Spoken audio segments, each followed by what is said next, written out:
हरे कृष्णा, राधे राधे। और आप सभी का बहुत बहुत स्वागत है मेरे चैनल श्याम सुंदर पे। और आज जो है, आज वट सावित्री का भी व्रत है और साथ में अमावस्या है। और आज मैं आपके लिए बाल गोपाल की बहुत ही सुंदर कथा लेकर आई हूँ कि बाल गोपाल का प्राकट्य कैसे और किस तरह से हुआ। जैसा कि आप सभी जानते हैं, हमारे बाल गोपाल को हर कोई ही, ये हर घर में बहुत ही प्यार से इनको बच्चे की तरह रखा जाता है और इनका केयर भी बिल्कुल एक नवजात शिशु की ही तरह किया जाता है।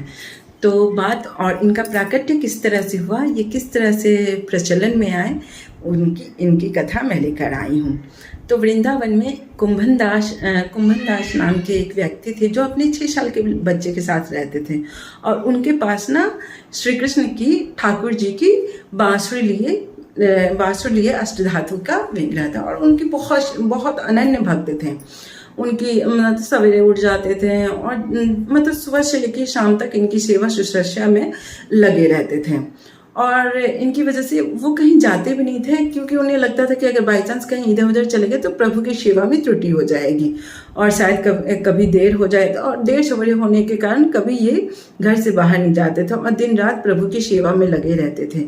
एक समय की बात है, पासी के गांव से उन्हें भागवत कथा के का बुलावा आया। तो मतलब पहले तो कुंभनदास सोचने लगे कि कैसे प्रभु को छोड़ के जाऊं, इनकी सेवा कौन करेगा। फिर अचानक उनको अपने बेटे रघुनंदन दास की याद आई और वो अपने बच्चों को बोले कि मतलब देखो ऐसे ऐसे भोग लगाना, फिर मैं कथा वाचन करके आऊँगा तो मतलब मैं प्रसाद वगैरह ग्रहण करूँगा। तो मतलब उनके जो बच्चे हैं उन्होंने कहा कि ठीक है, मैं सेवा कर दूंगा। अब जैसे वो प्रसाद भोग वगैरह सवेरे उठ के बना दिए और मतलब और रघुनंदन दास को उन्होंने कह दिया कि मतलब आप अब तुम प्रसाद प्रभु को भोग लगा देना।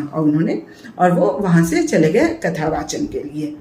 उसके बाद जब रघुनंदन दास नहा धोकर प्रभु के पास भोग लेकर बैठे और प्रभु को बोले कि आओ प्रभु भोग लगा लो। तो मतलब और आंखें उन्होंने बंद कर ली, पर प्रभु तो मतलब साक्षात आकर तो भोग लगाते नहीं है। फिर उन्होंने कहा कि जब आंखें खोली उन्होंने तो देखे भोग वैसे का वैसा ही है। फिर वे थोड़ी देर के बाद फिर वो बोले आओ प्रभु भोग लगा लो। तो देखिए अभी भी प्रसाद वैसे भोग वैसे ही पड़ा हुआ है। फिर ना वो मतलब बहुत बुरी तरह से रोने लगे और उनके रोने की वजह से ठाकुर जी का मन विचलित हो गया और वो जो है बाल स्वरूप में आकर वो भोग पाने लगे।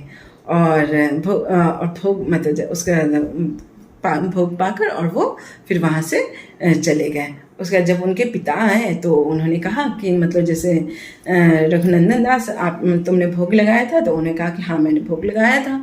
तो उन्हें चलो मुझे भी प्रसाद दे दो, मैं भी प्रसाद पालूँ। तो उस पर मतलब रघुनंदन दास ने कहा कि पिताजी मतलब ठाकुर जी ने तो सारा प्रसाद पा लिया।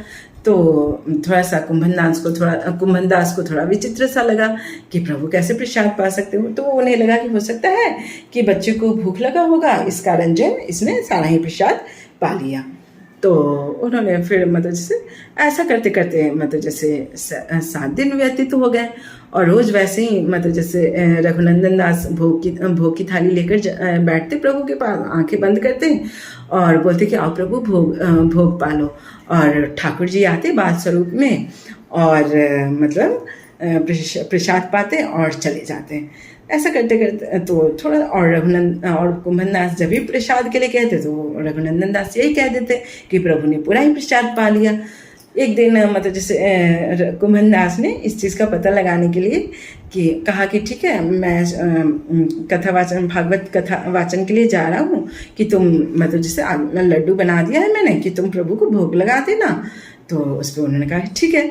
और वो मतलब जैसे मतलब गए नहीं है और थोड़ी देर जाने के बाद फिर वो रिटर्न आके और छुप गए और फिर मतलब जैसे और रघुनंदन दास वैसे ही नहा धोकर प्रसाद की थाली लेके प्रभु के पास बैठे।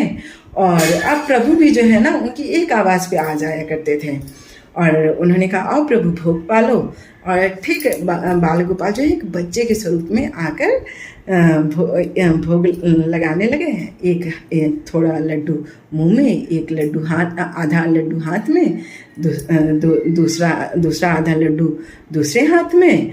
और वैसे ही भोग तब तक जो है कुंभन दास जो है दौड़ते हुए प्रभु प्रभु प्रभु करते हुए एकदम दौड़ के उनके पास आने लगे। और जिस सिचुएशन में प्रभु थे उसी सिचुएशन में वहीं पे वो जड़ हो गए।